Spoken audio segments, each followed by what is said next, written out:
Buat dengan tujuan sharing pengalaman pribadi sang pengirim cerita. Dimohon untuk menghargai cerita tanpa menyudutkan beberapa pihak. Selamat menonton. 불닭에 킹크랩 올려서 가져오고요. 빨리 먹어볼게요. Assalamualaikum Sobat GPC semuanya. Salam kenal, gue Isya dari Malaysia. Yap, kalian gak salah denger. Demi berbagi kisah yang menarik, izinin gue buat bercerita. FYI, tahun 2024 ini umur gue 26 tahun. Seperti yang gue bilang di awal tadi, gue berasal dari Malaysia dan tinggal di Kuala Lumpur bareng keluarga gue. Penasaran kan gue mau cerita apaan?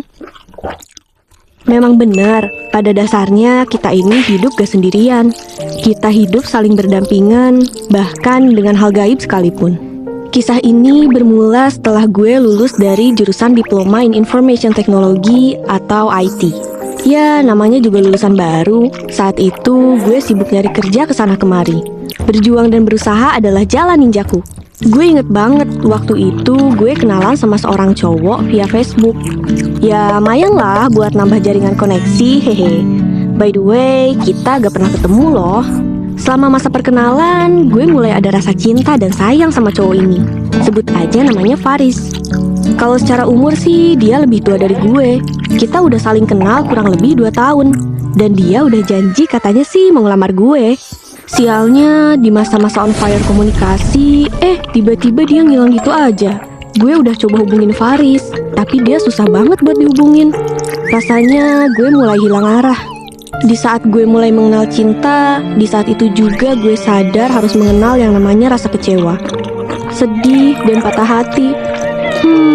I feel so blue. Dari sini gue mulai murung. Gue mengurung diri di dalam kamar. Gak makan dan gak minum. Tapi ya kalau ditawarin es krim sih gak nolak, hehe. Dan lebih parahnya lagi, gue justru gak ngobrol sama keluarga gue. Bahkan ayah ibu pun gue abaikan. Bener-bener gak ada energi buat ngapa-ngapain. Pasti kalian paham lah ya gimana rasanya gak disayangi lagi.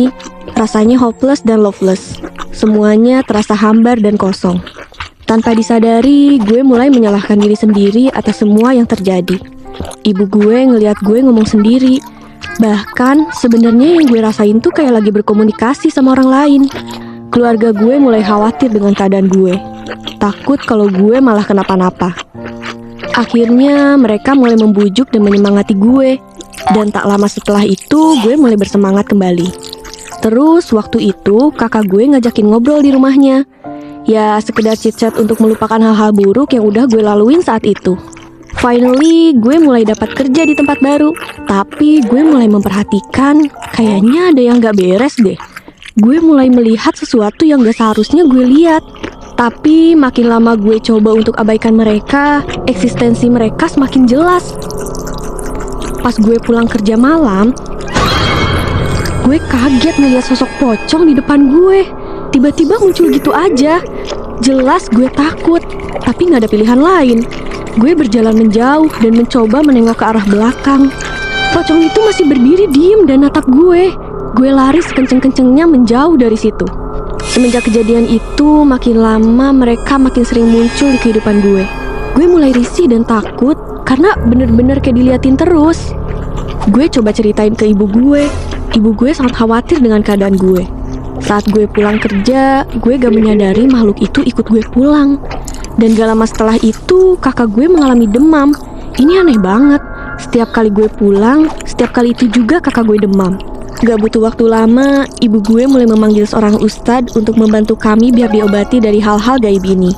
Kebetulan ustadznya adalah tetangga keluarga kami dan kenalan ibu dan ayah. Ustadz ini punya kelebihan yang semua orang gak punya. Ustadz itu mulai cek kondisi kakak gue terlebih dahulu. Usut punya usut, Ustadz mendapati ada yang mengikuti dia. Alhamdulillahnya sih, kata Ustadz hantu yang nempel bisa dihilangkan. Tibalah gue di ruqyah. Setiap bacaan yang Ustadz itu baca, rasanya badan gue kayak ditusuk-tusuk woy. Sakit banget, terutama bagian hati. Gue mulai nangis kejer tiba-tiba. Tapi aslinya gue gak ngerasa nangis. Kayak ada sesuatu di diri gue yang seakan-akan menolak baca-bacaan dari Ustadz ini. Akhirnya gue meronta-ronta. Ketika Ustadz sedang ruqyah, tiba-tiba ada satu tangan yang besar dan tajam nepuk-nepuk pundak gue.